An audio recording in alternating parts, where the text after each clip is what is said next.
प्यारे बच्चों, जैसा आप जानते हैं कि हम एनसीईआरटी साइंस पढ़ रहे हैं और आज हम क्लास 8 स्टार्ट कर रहे हैं। आज हमारा चैप्टर नंबर 1 है और इसका आज हम पार्ट 1 कंप्लीट कर रहे हैं।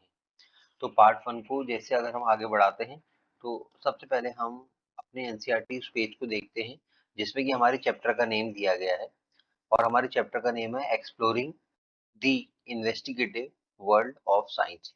चैप्टर का नेम पता होना चाहिए आपको कि हमने क्या करना है, हमने एक्सप्लोर करना है। ठीक है, हमने क्या करना है, हमने एक्सप्लोर करना है किसे, वर्ल्ड ऑफ साइंस को। वर्ल्ड ऑफ साइंस, साइंस के वर्ल्ड को हमने एक्सप्लोर करना है। एक्सप्लोर मतलब उसे डिस्कवर करना है बच्चों। एक्सप्लोर का मतलब आपको पता होना चाहिए। एक्सप्लोर का मतलब होता है टू डिस्कवर। टू डिस्कवर कहें या आप ये बोल सकते हैं टू फाइंड आउट। अगर आपने कुछ और पता लगाना है तो आप बोलेंगे we are going to explore something. और साइंस का जो वर्ल्ड है, साइंस का जो संसार है बच्चों, ये कैसा है, इन्वेस्टिगेटिव है। कैसा वर्ड है, इन्वेस्टिगेटिव। अगर हम बात करते हैं इन्वेस्टिगेटिव जो वर्ड है, इसका एक्चुअल मीन क्या होता है। इसका मतलब होता है कि जब हम किसी एविडेंस की हेल्प से, एविडेंस का मतलब होता है बच्चों प्रूफ, आप कहते हैं ना प्रूफ दिखाओ मुझे, कोई एविडेंस की हेल्प से या कुछ एक्सपेरिमेंट करने के बाद अगर आप कोई आंसर निकालते हैं तो उसे हम बोलते हैं इन्वेस्टिगेट। हिंदी में अगर बात करें तो हम बोलते हैं गहराई से जांच करना। गहराई से जांच करना। जैसे आपने बोला ये पानी, ये पानी ट्रांसपेरेंट है, ये पानी ट्रांसपेरेंट है। मान लो किसी ने बोला ये पानी ट्रांसपेरेंट है, ठीक है। और अब आपने क्या किया, आपने ग्लास को अपने हाथ में रखा और ग्लास के एक साइड से देखा और दूसरी साइड अगर आपको कुछ दिख जाता है, कोई इमेज दिख जाती है, दूसरी साइड कोई खड़ा है आपको दिख जाता है, तो आप समझ जाओगे कि भैया ये ट्रांसपेरेंट है, तो ही हमें दूसरी साइड की चीजें दिख पा रही हैं। ठीक है, तो ट्रांसपेरेंट है। ये आपने कैसे पता लगाया, आपने एक्सपेरिमेंट करा। ठीक है, आपने क्या करा, एक्सपेरिमेंट करा, तो आपको पता लगा ये चीज क्या है, ट्रांसपेरेंट। तो जब आप एक्सपेरिमेंट करके या एविडेंस की हेल्प से अगर कोई आप आंसर दे पाते हो तो it means that you are doing investigation. इसके बाद हमारे जो बुक है इसमें दो वर्ड दिए गए हैं बच्चों, एक का नाम है प्रोब और एक का नाम है पॉन्डर। तो प्रोब और पॉन्डर का मतलब क्या होता है ये भी हमें पता होना चाहिए। सबसे पहला वर्ड है प्रोब। प्रोब का मतलब क्या होता है और पॉन्डर का मतलब क्या होता है, हम दोनों को डिस्कस करेंगे। देखिए बच्चों, अगर आप इन्वेस्टिगेशन कर रहे हैं, जैसे पुलिस है, पुलिस अगर किसी क्राइम करने वाले व्यक्ति को बैठाती है और उससे पूछती है, ठीक है, और उससे बहुत डेप्थ में जाके क्वेश्चन पूछती है, ठीक है, बहुत अंदर जाके उससे क्वेश्चन पूछती है, तो हम उसके लिए हिंदी में बोलेंगे गहराई से पड़ताल की जा रही है। गहराई से पड़ताल की जा रही है, उसके लिए एक वर्ड होता है प्रोब। प्रोब का मतलब if you are doing investigation और बहुत अंदर अंदर तक आप क्वेश्चन पूछ रहे हैं ताकि कोई भी चीज, कोई इंपॉर्टेंट चीज छूट ना जाए, तो उसको हम बोलते हैं प्रोब। और दूसरा वर्ड होता है बच्चों पॉन्डर। पॉन्डर का मतलब होता है जब आप बहुत गहराई के साथ सोच रहे हैं, अगर आप इफ यू आर थिंकिंग और अ थिंग और आप बहुत गहराई के साथ सोच रहे हैं, it means that you are pondering. तो अब आपको इन्वेस्टिगेट का मतलब भी पता है, आपको पॉन्डर का मतलब भी पता है और आपको अब प्रोब का मतलब भी पता है। तो इसी के साथ हम आगे बढ़ते हैं और देखते हैं हमारे दूसरा जो पेज है, उस दूसरे पेज में हमें क्या बताया गया है। ठीक है, तो अब आते हैं अपनी एनसीईआरटी पे। एनसीईआरटी में बच्चों यहाँ पे क्या लिखा है देखो, ये आपको कह रहा है डियर यंग साइंटिस्ट, आपको बोल रहा है वेलकम बैक, आपका स्वागत है। On the first page of each chapter you will find a set of questions. ये कह रहा है कि बच्चों आपका स्वागत है, आपको पहले पेज पर, जो आपकी एनसीईआरटी का पहला पेज है, चैप्टर का जो पहला पेज है, आपको कुछ क्वेश्चंस मिलेंगे यहाँ पे। ठीक है, these are not meant for any exam. बच्चों डरने की कोई जरूरत नहीं है, ये क्वेश्चन किसी भी एग्जाम में आने वाले नहीं है, नहीं पूछे जाएंगे आपसे, ये कह रहा है। They are unique invitation to spark your curiosity to explore the world of science. और ये जो क्वेश्चन है आपके एग्जाम में तो नहीं आएंगे, लेकिन ये आपकी क्यूरियोसिटी को, क्यूरियोसिटी का मतलब होता है बच्चों जानने की इच्छा, जो आपकी जानने की जो इच्छा है वो, ये क्वेश्चंस उसको इग्नाइट कर देंगे। इग्नाइट मतलब जैसे आप देखते हैं माचिस की तिल्ली चलाने पर आग लग जाती है, वैसे ही इन क्वेश्चंस को देखने के बाद आपके मन में एक आग लग जाएगी। यानी कि आप बहुत कुछ जानना चाहेंगे। किसके बारे में? अगर हम बात करते हैं वर्ल्ड ऑफ साइंस के बारे में। वर्ल्ड ऑफ साइंस के बारे में आप कब जानना चाहेंगे? जैसे ही आप इन क्वेश्चंस को देखेंगे। ठीक है, अब एक क्वेश्चन इसमें दिया गया है, why is one side of पूरी, पूरी आप लोग खाते thinner than the other. Question ये पूछ रहा है कि आपने पूरी देखी है, जो पूरी आप खाते हैं किसी फेस्टिवल में, जो पूरी आपके घर में बनती है, पूरी की एक साइड पतली होती है बच्चों, थिनर, थिनर, और दूसरी साइड उससे ज्यादा मोटी होती है। तो ये पूछ रहा है ऐसा क्यों होता है। ठीक है, तो अब इस तरीके के क्वेश्चन देखो, पूरी आपने देखी है, खाई भी बहुत होगी, लेकिन क्या आपके मन में ऐसा क्वेश्चन कभी उठा था? लेकिन बच्चों आज हम इस क्वेश्चन का आंसर यहीं पे सॉल्व कर देते हैं कि पूरी की एक साइड जो पतली होती है वो क्यों होती है, और दूसरी साइड जो पतली नहीं होती है ऐसा क्यों होता है। देखो बच्चों, मैं आपको बताता हूँ, जब भी आपके घर में आपकी मम्मी पूरी बनाती हैं, पूरी को रोल करती हैं, तो जो पूरी बनाने का आटा होता है उसको हम बोलते हैं बच्चों डो।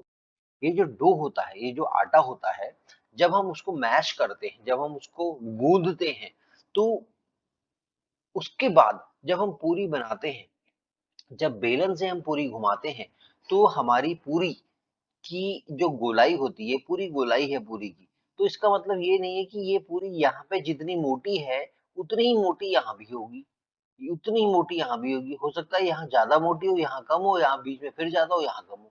तो कहने का मतलब है जो पूरी की मोटाई होती है वो पूरी पूरी की सेम नहीं होती है, यूनिफॉर्म थिकनेस नहीं होती है। अब होता क्या है, एक साइड पूरी की पतली हो जाती है और दूसरी साइड क्या हो जाती है, मोटी हो जाती है। कैसे हो जाती है? बेलने पे, जब आप बेलते हैं, रोल करते हैं, तो पूरी की एक साइड पतली हो जाती है, एक मोटी मोटी हो जाती है। अब हम ऐसी पूरी को जिसकी एक साइड पतली है, दूसरी साइड पतली से ज्यादा मोटी है, उसे जब हम गरम तेल में डालते हैं, गरम तेल में जैसे ही हम डालेंगे, तो होता क्या है, गरम तेल जो है उसकी गर्मी यानी कि हीट पूरी के अंदर पहुंच जाती है। और पूरी के अंदर कहां से पहुंचेगी बच्चों? एक तो साइड है मोटी, थिक साइड है, एक साइड है पतली, थिन साइड है। तो देखो जहां थिन होगा, पतला होगा, वहीं से गर्मी अंदर घुसेगी। पूरी के अंदर गर्मी कहां से घुस रही है? थिनर साइड से घुस रही है। अब होता क्या है, water inside the dough changes into the steam. अब आपको ये ध्यान होगा कि जब आपने आटे को गूंदा था, तो आपने उसमें पानी मिलाया था, और वो जो पानी था वो अब आपकी पूरी के अंदर भी है। जो आटा आपने जिससे पूरी बनाई है, वो पानी अभी भी आपकी पूरी के अंदर ही है। लेकिन जैसे ही आपकी हीट अंदर आती है थिन वाली साइड से, ठीक है, तो वो जो पानी जो पूरी के अंदर है वो बदल जाता है किसमें? स्टीम में। स्टीम का मतलब होता है भाप, आप जानते हैं। तो पानी किसमें बदल गया? भाप में बदल जाता है। कौन सा पानी? जो पूरी के अंदर था। अब हुआ क्या, जब स्टीम बनती है, जब भाप बनती है, तो स्टीम एक्सपेंड करती है। एक्सपेंड का मतलब होता है फैलना। कभी आपने देखा होगा कि अगर आप किसी डेग में, किसी बर्तन में पानी गर्म करने रखते हैं और नीचे गैस ऑन कर देते हैं, तो यहाँ से भाप निकलनी शुरू होती है और भाप फैलती है। ये आप मान लो इतनी बड़ी इसके ऊपर एक ढक्कन रख दोगे जो उसको डेग के ऊपर होगा, तो आप देखोगे ढक्कन की नीचे की साइड में पूरी भाप जम जाती है। तो क्या है, स्टीम जब बनी बनी तो इधर, लेकिन ये एक्सपेंड पूरी फैल गई। तो ऐसे ही इस पूरी के अंदर जो स्टीम बनी, इस पूरी के अंदर जो स्टीम बनी, और स्टीम कैसे बनी? हीट ने जो पानी था पूरी का उसको सुखा दिया और उसकी वजह से स्टीम बना दी। और ये स्टीम जब बनी, स्टीम एक्सपेंड हुई, और स्टीम जब एक्सपेंड होगी तो स्टीम क्या करेगी? प्रेशर बनाएगी, एक प्रेशर क्रिएट करेगी। देखो भाप, आपने देखा ना, भाप के इंजन होते थे, ट्रेन जो होती थी भाप से चलती थी, ठीक है, तो स्टीम इंजन हम उनको बोलते थे। तो स्टीम जब एक्सपेंड करती है, तो जब वो फैलेगी तो फैलने में वो प्रेशर मारेगी, प्रेशर मारेगी पूरी के ऊपर, प्रेशर मारेगी। और जो थिनर साइड होती है, जो पतली साइड होगी, देखो पतले आदमी में प्रेशर देंगे तो पतला आदमी एकदम फैल जाएगा। तो ऐसे ही थिनर साइड जो थी पतली, उसमें प्रेशर जब आता है वो स्ट्रेच हो जाती है, स्ट्रेच मतलब खिंच जाती है, मोर इजिली, आसानी से खिंच जाती है, देन दी थिकर साइड, मोटी साइड से ज्यादा जल्दी थिनर साइड जो होती है खिंच जाती है, फैल जाती है। अब होता क्या है, जब थिनर साइड फैल जाएगी तो पूरी जो होगी पफ, पूरी मतलब फूल जाती है। आपने देखा होगा पूरी मोटी मोटी सी फूल जाएगी ऐसे फ्राई करने के दौरान। अब इसी कारण से क्या होता है, एक साइड पतली हो जाती है और दूसरी साइड मोटी हो जाती है, जो अब हमें दिखने लगती है। जब हमने पूरी बनाई थी तो तब भी, लेकिन तब हमें दिखी नहीं थी, लेकिन अब हमें दिखने लग जाती है। अब बच्चों, ये जो आपने पढ़ा, ये क्या केवल एक किचन है? ये जो जितना आपने पढ़ा ये केवल किचन है, पूरी है? नहीं, ये है फिजिक्स। अब इसमें बहुत सारे कॉन्सेप्ट लगे हैं बच्चों फिजिक्स के। कौन से कॉन्सेप्ट यहाँ लगे हैं? पहला, हीट का ट्रांसफर कैसे हो रहा है, हीट कैसे ट्रांसफर हो रही है। देखो हीट थी कहाँ, ऑयल में थी। ऑयल से पहले कहाँ थी, गैस में थी। गैस से जो गैस जलाई तो तेल गर्म हुआ, तेल गर्म हुआ तो हीट कहाँ चली गई, पूरी के अंदर चली गई। और पूरी के अंदर हीट ने क्या किया, जो वाटर था उसको क्या बना दिया, स्टीम बना दिया। अब दूसरा कॉन्सेप्ट आप पढ़ोगे, एक्सपेंशन बिकॉज ऑफ स्टीम। आपने देखा पूरी जो फूली वो किसकी वजह से फूली, स्टीम की वजह से। और स्टीम ने क्या किया, अपने आप को एक्सपेंड करा। एक्सपेंड का मतलब होता है फैल जाना। अगर कोई चीज फैल रही है, जैसे आपने हवा डाली गुब्बारे के अंदर और गुब्बारा फैल के बड़ा हो जाता है, it means that air expand. तो एयर एक्सपेंड हो रही है। तीसरा, आपने एक कॉन्सेप्ट और पढ़ा फिजिक्स का, दैट इज इलास्टिसिटी। इलास्टिसिटी आपने पढ़ा, इलास्टिसिटी ऑफ डो।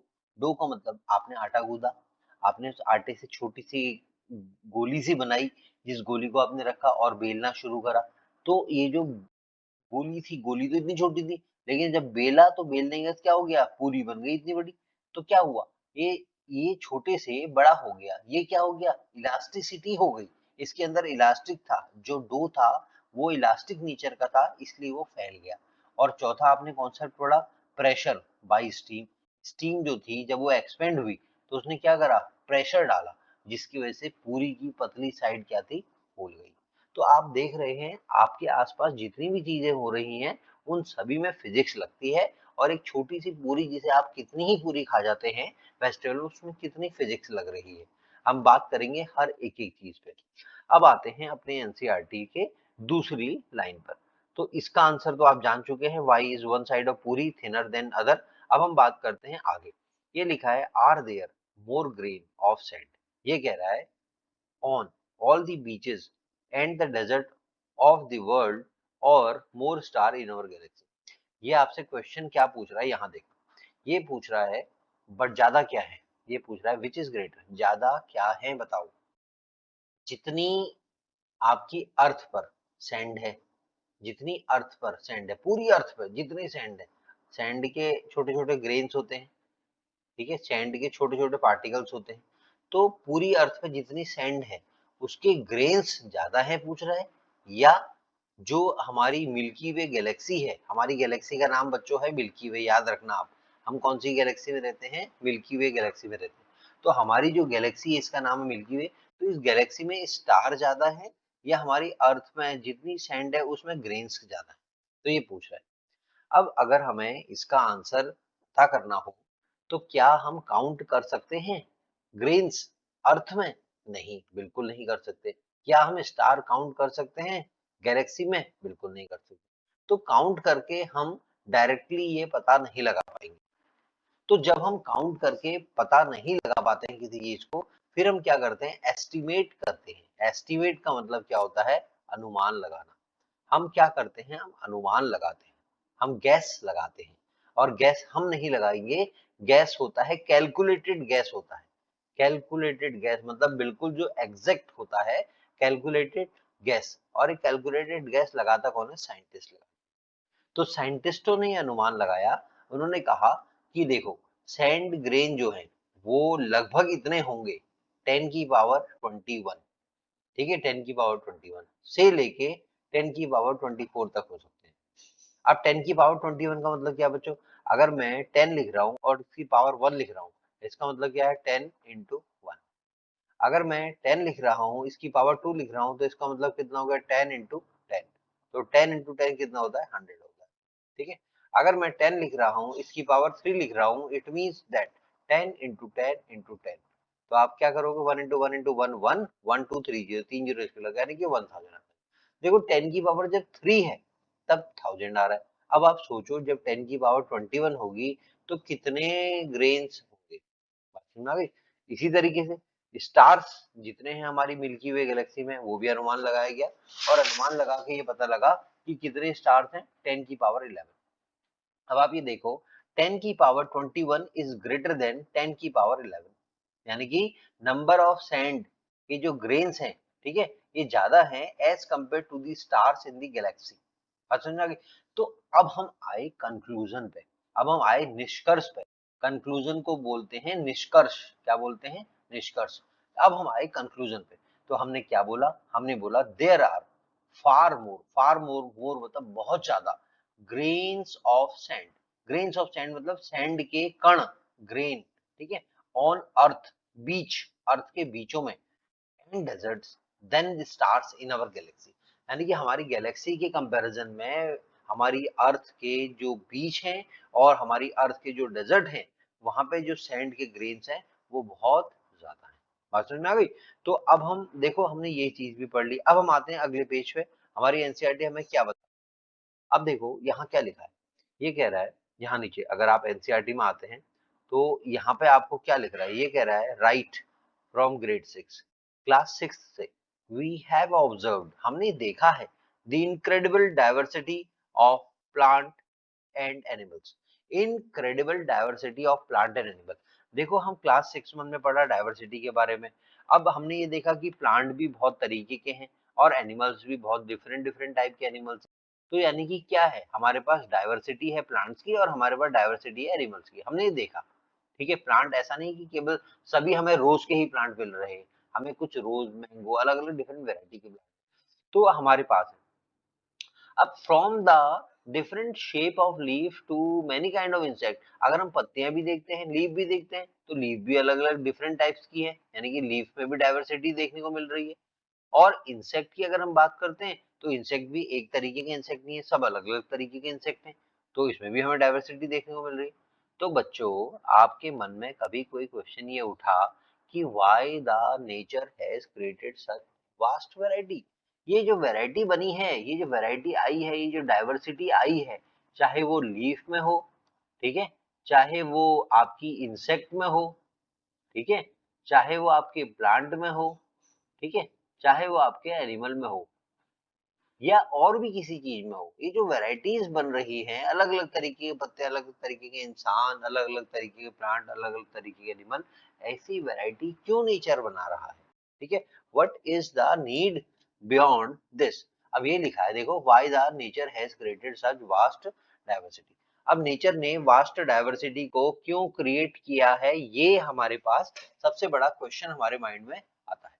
अब हम अगर इसको देखें तो हम क्या कहेंगे, हम ये कहेंगे बच्चों डिफरेंट, देखो अगर हम इसका आंसर ढूंढने की कोशिश करेंगे तो हम क्या कहेंगे, हम कहेंगे different living organisms, different living organisms है हमारे पास, need different type of environment, ठीक है, जो डिफरेंट लिविंग ऑर्गेनिजम्स हैं उनको डिफरेंट तरीके के एनवायरनमेंट चाहिए होते हैं जीने के लिए, इसलिए डाइवर्सिटी बनी, पहली बात। दूसरी बात, अगर डाइवर्सिटी होगी तो ही इकोसिस्टम, जो इकोसिस्टम है उसका बैलेंस बना रहेगा। बात समझ आई। पहला तो क्या है, लिविंग ऑर्गेनिज्म अलग अलग टाइप के हैं, उनको डिफरेंट एनवायरनमेंट चाहिए सरवाइव करने के लिए। और दूसरा क्या है, हमें इकोसिस्टम को बैलेंस भी रखना है, और इकोसिस्टम बैलेंस तभी होगा जब डिफरेंट टाइप्स की वेराइटीज हमारे पास होंगी। तो यही यहाँ पे समझाया गया है। ये कह रहे हैं देखो डिफरेंट एनवायरनमेंट है, अगर डिफरेंट एनवायरनमेंट है तो डिफरेंट तरीके के चैलेंजेस देखने को मिलेंगे उस एनवायरनमेंट में, ठीक है।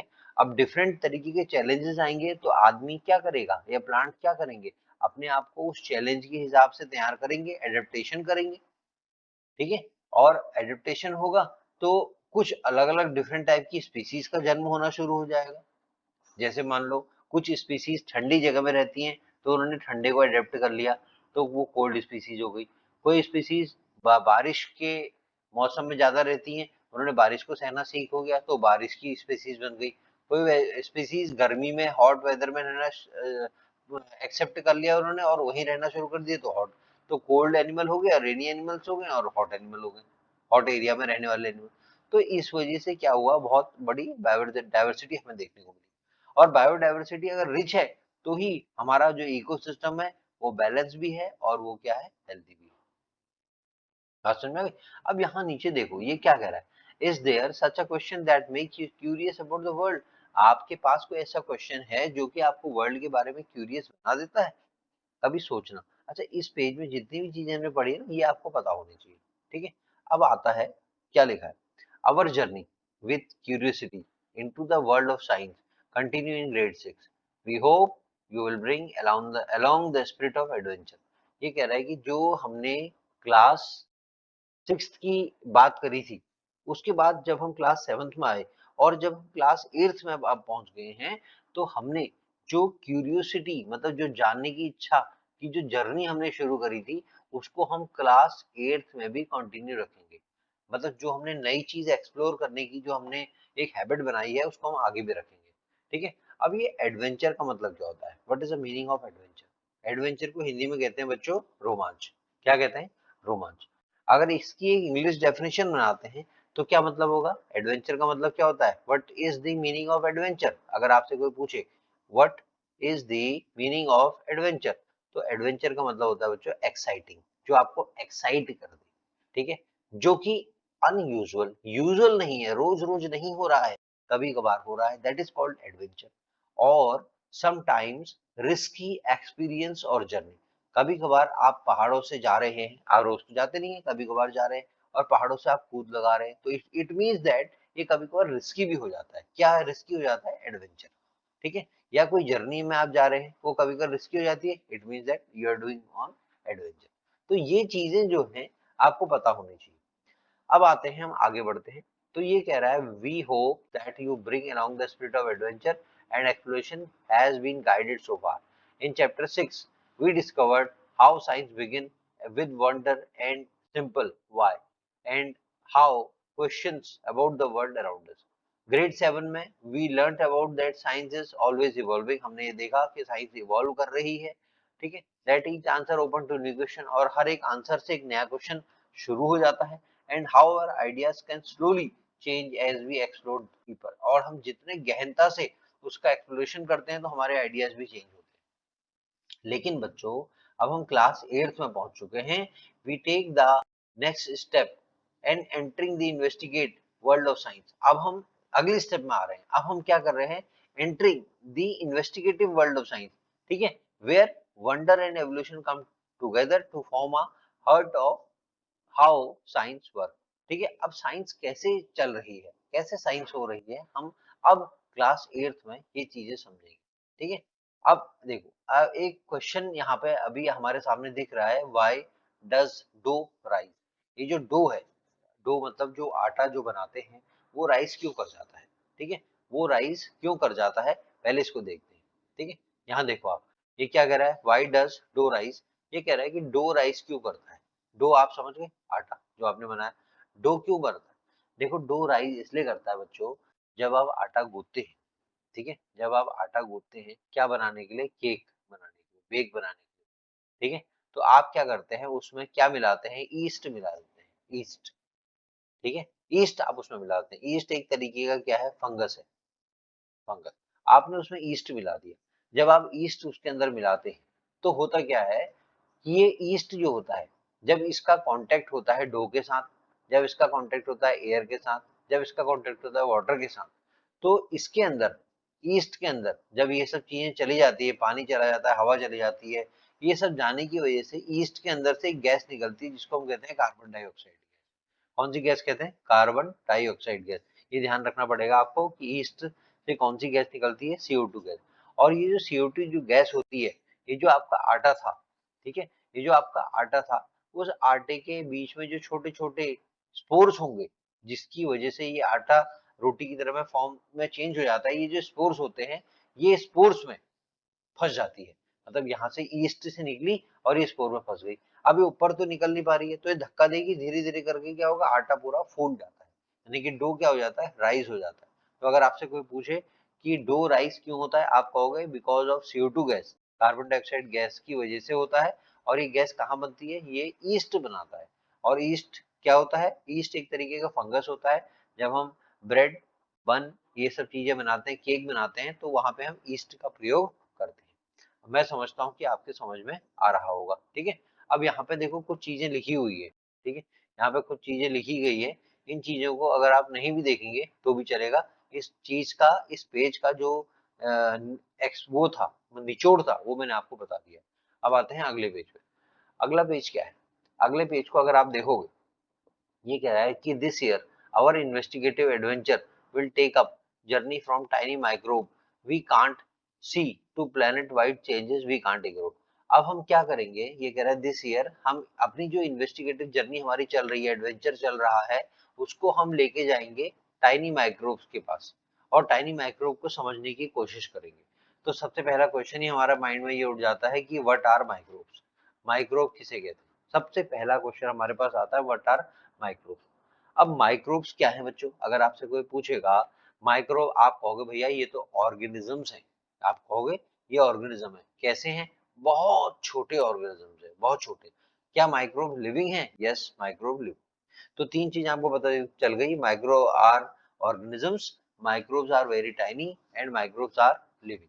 तो तीन चीजें जैसे आपको पता चल गई माइक्रोब के बारे में, तो आगे हमारे पास बहुत कुछ है माइक्रोब के बारे में जानने के लिए। वो इम्पोर्टेंट बात यह है कि हम माइक्रोब को अपनी नग्न आंखों से, नेक्ड आई से नहीं देख पाते हैं। आप माइक्रोब को ऐसे देख नहीं पाओगे कि आपके हाथ में माइक्रोब है या नहीं है, लेकिन आप इसको माइक्रोस्कोप की हेल्प से देख सकते हो। तो माइक्रोब को अगर देखना है तो आपके पास क्या होना चाहिए? माइक्रोस्कोप होना चाहिए। ठीक है, अब अगर मैं आपसे पूछूं एग्जाम्पल बताओ, मैं आपसे कह रहा हूँ कि एग्जाम्पल बताओ भैया माइक्रोब कौन कौन से हैं, तो आप बोलोगे भैया पहला तो है बैक्टीरिया। दूसरा अगर मैं आपसे पूछूं, आप कहोगे ईस्ट, फंजाई, फंजाई एक क्या है? माइक्रोब है। तीसरा अगर मैं आपसे पूछूं, आप कहोगे प्रोटोजुआ, ये एग्जाम्पल किसका है? माइक्रोब का। चौथा अगर मैं आपसे पूछता हूँ, एक है एल्गे। ठीक है, क्या है? एल्गे। और एल्गे दो तरीके की होती हैं, एक काई तो ऐसी होती है जो आपके घरों में पानी जहाँ रुकता है बाल्टी अल्टी में वहां लग जाती है, और एक काई ऐसी होती है जिसको आप केवल माइक्रोस्कोप की हेल्प से ही देख पाते हैं, उसको हम बोल रहे हैं एल्गे। और एक माइक्रोब और होता है वायरस, आपने देखा होगा। ठीक है, तो वायरस जो माइक्रोब है ये लिविंग नहीं होता। बहुत जगह आपको ये कंफ्यूजन क्रिएट करेगा कि वायरस इज अ लिविंग और virus is a non living, तो आपने याद रखना है वायरस इज नॉन लिविंग। अब आती है अगली बात, अब आती है अगली बात। अब ये कह रहा है व्हाट आर इनविजिबल हेल्पर्स। तो देखो हमने यहाँ पे अगर आप देखोगे ना, हमने ये चीज पढ़ ली कि हमने टाइनी माइक्रोब के बारे में पढ़ लिया, जिनको हम इग्नोर नहीं कर सकते हैं और जो हमारे प्लेनेट में रहते हैं। बात समझ में आ गई? अब ये कह रहा है we will start by examining something as small as single drop of water and uncover a hidden, ठीक है, world of tiny organism unseen but deeply linked to some of these are invisible helper. ये कह रहा है कि कुछ microbes ऐसे होते हैं, ये कह रहा है कि कुछ माइक्रोब्स ऐसे होते हैं जो कि हेल्प करते हैं। ठीक है, और उनको हम देख भी नहीं पाते हैं, तो हम इसलिए माइक्रोब्स को हम क्या कर रहे हैं? व्हाट आर इन, इनको माइक्रोब्स को हम क्या बोल दे रहे हैं? Invisible helper. तो यही लिखा है क्वेश्चन बच्चों यहाँ पे, what are invisible helper. Invisible helper कौन होते हैं, ये किसको कहा जाता है, ये लिख रहा है। अब सबसे इंपॉर्टेंट बात, तो आपको पता चल गया कि इनविजिबल हेल्पर कौन होते हैं? माइक्रोब्स होते हैं। कोई पूछेगा व्हाट आर इनविजिबल हेल्पर, आप कहोगे माइक्रोब्स आर इनविजिबल हेल्पर।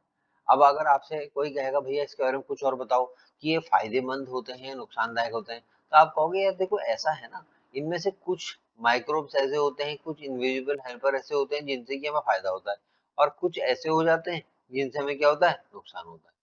तो ये दोनों ही कैटेगरी हमें देखने को मिलती है, some are helpful and some are harmful. ठीक है, तो ये एक कैटेगरी हमको मिल गई। इसके बाद अगर हम आगे बढ़ते हैं तो हम ये कहेंगे कि ये जो माइक्रोब्स हैं, ठीक है, ये हमारी हेल्प करते हैं, हमारी हेल्प करते हैं। अभी कैसे हेल्प करते हैं? ये हमारे फूड को डाइजेस्ट कर देते हैं। आइए हमारी हेल्प कैसे कर रहे हैं? क्योंकि हमारे फूड को डाइजेस्ट कर रहे हैं। अब अगर मैं आपसे कहूँ कि फूड को डाइजेस्ट करने वाला माइक्रोब का नाम बताओ, तो आप कहोगे भैया इसका नाम है लैक्टोबैसिलस। क्या नाम है इसका? लैक्टोबैसिलस। ये लैक्टोबैसिलस क्या करता है? ये फूड को डाइजेस्ट कर देता है। तो आपसे क्वेश्चन बन गया फूड डाइजेस्टिंग माइक्रोब, ठीक है, दैट इज लैक्टोबैसिलस। और ये लैक्टोबैसिलस हमारी बॉडी में कहाँ मिलेगा? इंटेस्टाइन में, आंतों में, हमारी आंतों में मिल जाता है। कौन? लैक्टोबैसिलस। और लैक्टोबैसिलस का काम क्या बताया मैंने? ये डाइजेशन में हेल्प करता है। किसमें हेल्प करता है? डाइजेशन में हेल्प करता है। ठीक है, अब अगर बात करें इसका कुछ और फायदा बताओ। देखो अगर हम दही जमा रहे हैं ना, दही, योगर्ट, अगर हम दही जमा रहे हैं तो भी इसी माइक्रोब की वजह से हमारा दही जम पाता है। अगर ये माइक्रोब नहीं होगा या कम होगा तो हमारा दही भी नहीं जमेगा। ठीक है, अब बात आते हैं कुछ ऐसे माइक्रोब की जिनसे हम दवा बना लेते हैं। ठीक है, अब हम कुछ ऐसे माइक्रोब की बात करते हैं जिनसे हम दवा बनाते हैं। जैसे एक माइक्रोब है जिसका नाम है पेनिसिलियम। क्या नाम है? पेनिसिलियम। और ये क्या है? फंगस है, ये आपने याद रखना है। और इससे हमने एक दवा बनाई है, ठीक है, जो बहुत इंपॉर्टेंट है, और उस दवा का नाम क्या है? पेनिसिलिन। क्या नाम है? पेनिसिलिन। बहुत पुरानी दवा है, माइक्रोब से बनाई है। किससे बनाई है? फंगस से बनाई है। ठीक है, और इसी तरीके से एक माइक्रोब का नाम हम और देख लेते हैं, उसका नाम है स्ट्रेप्टोमाइसिस। क्या नाम है? स्ट्रेप्टोमाइसिस। और स्ट्रेप्टोमाइसिस क्या है? एक बैक्टीरिया है। अगर आपसे पूछे पेनिसिलियम क्या है, तो आप कहोगे फंगस है। ठीक है, अगर आपसे पूछेंगे लैक्टोबैसिलस क्या है, आप कहोगे बैक्टीरिया है। तो ऐसे ही स्ट्रेप्टोमाइसिस जो है, ये क्या है? एक बैक्टीरिया है। बात समझ में आ गई? अब क्या है, ये जो बैक्टीरिया है स्ट्रेप्टोमाइसिस, इनमें से बहुत सारे बैक्टीरिया ऐसे हैं जिनसे हम क्या बनाते हैं? दवाइयाँ बनाते हैं। ये आपने ध्यान रखना है। तो क्या बनाते हैं हम? दवाइयाँ बनाते हैं। अब अगर हम आगे बढ़ेंगे, ठीक है, आगे बढ़ के समझने की कोशिश करेंगे कि इनविजिबल हेल्पर में कुछ ऐसे माइक्रोब भी होते हैं जो कि क्या करते हैं? बीमारी क्रिएट कर देते हैं, डिजीज कॉजिंग होते हैं, जिनकी वजह से बीमारी हो जाती है। जैसे अगर हम बात करें सालमोनीला। कौन? सालमोनीला। ये सालमोनीला क्या है? एक बैक्टीरिया है। सालमोनीला क्या है? एक बैक्टीरिया है जो कि क्या करता है? बीमारी करता है। कौन सी बीमारी करता है अगर आपसे कोई पूछे? ठीक है, कौन सी बीमारी करता है, तो आप बोलोगे टाइफॉइड। कौन सी बीमारी करता है? सालमोनीला, आप बोलोगे टाइफॉइड।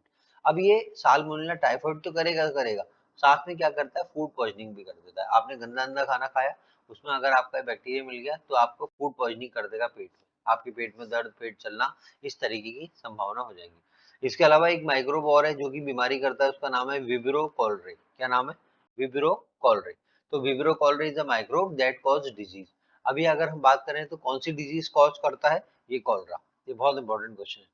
कौन सी डिजीज कॉज कर रहा है बच्चों? ये कॉलरा कर रहा है। तो कॉलरा बीमारी कौन करता है? वाइब्रो कॉलरे करता है। फिर आते हैं अगले उसमें कि हमारे पास एक और है बैक्टीरिया जिसका नाम है क्या है? Mycobacterium tuberculosis.